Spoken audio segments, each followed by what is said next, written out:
नमस्कार दोस्तों, जंगल शिक्षा के इस एपिसोड में आपका स्वागत है। हाथी हमारे लिए क्यों महत्वपूर्ण है? इस वीडियो में हम इस विषय पर चर्चा करने वाले हैं। देखिए, हाथी हमारे लिए बहुत महत्वपूर्ण है। हाथी गणेश जी का अवतार माने जाते हैं और गणेश जी हमारे आराध्य देव हैं। और हम जो भी शुरुआत करते हैं उनकी वंदना के साथ करते हैं। वक्रतुंड महाकाय सूर्यकोटि समप्रभ निर्विघ्नं कुरु मे देवा सर्व कार्येषु सर्वदा। तो आइए जानते हैं हाथी हमारे लिए क्यों महत्वपूर्ण है। जंगल यदि हाथी को खो देगा तो जंगल भी खो जाएगा। ये लाइन हाथी के जैव विविधता वाले महत्व को दर्शाती है। ये पारिस्थितिकी महत्व को दर्शाती है। हाथी का आध्यात्मिक महत्व तो हमने जाना ही। गणेश जी के रूप में हम उनको देखते हैं। हमारे इंद्रदेव हाथी के सवारी के रूप में इस्तेमाल करते थे हाथी को।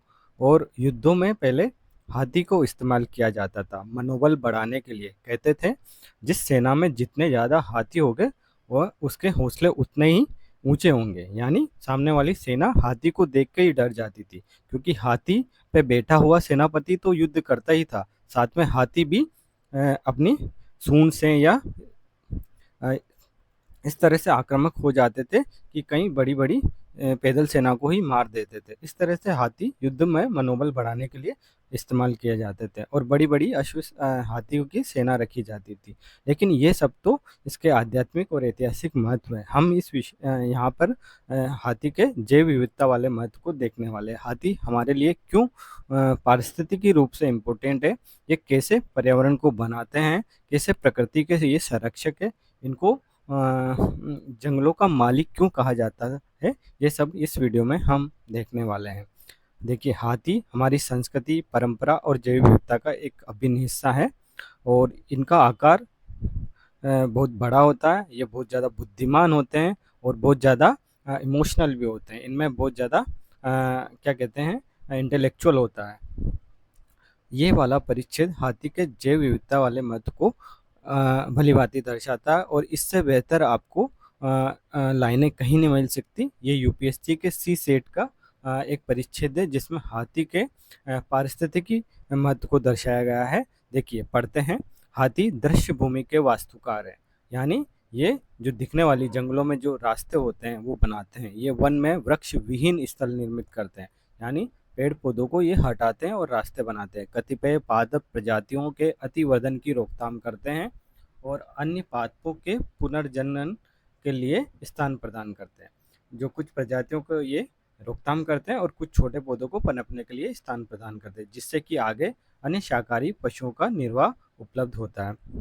जिससे कि छोटे छोटे जो पशु होते हैं, जो शाकाहारी होते हैं, वो हब्स को खा के अपना निर्वाह कर सके। हाथी पादप, फल और बीज खाते हैं और अपने आने जाने के दौरान चलते हुए मलत्याग के साथ इन बीजों का प्रसार करते जाते हैं। हाथी बीजों को स्प्रेड करते हैं।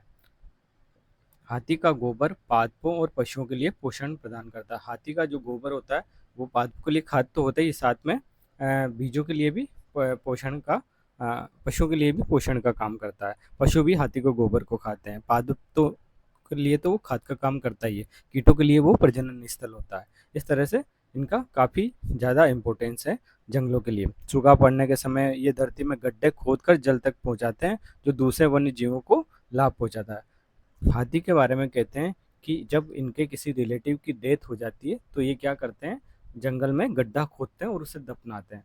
तो इस तरह से ये जंगल में गड्ढे खोदने के लिए जाने जाते हैं और धरती में जल की पहुंच बढ़ाते हैं और छोटे मोटे जो जीव जंतु होते हैं उनके लिए ये पानी भी उपलब्ध कराते हैं। इस तरह से तो ये वन्य जीवों को लाभ पहुंचाते हैं। तो इस वीडियो में हमने हाथी के पारिस्थितिकी महत्व को देखा है। अगर आपको ये वीडियो अच्छा लगा है तो आप चैनल को प्लीज़ सब्सक्राइब कीजिएगा। जंगल शिक्षा के इस प्लेटफॉर्म पर आपको जंगल से जुड़ी हुई कई सारी बातें बताई जाएगी। Okay, thank you so much.